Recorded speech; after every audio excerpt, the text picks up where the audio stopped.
Talking Angela dyan sa loob ng bahay nila.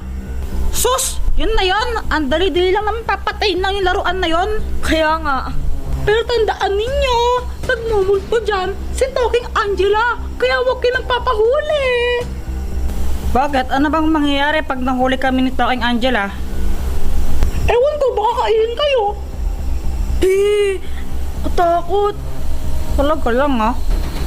Basta hanapin nyo na lang yung toy na Talking Angela sa loob ng bahay nila.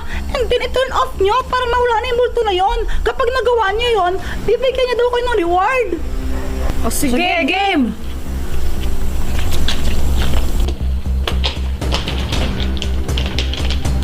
Ha?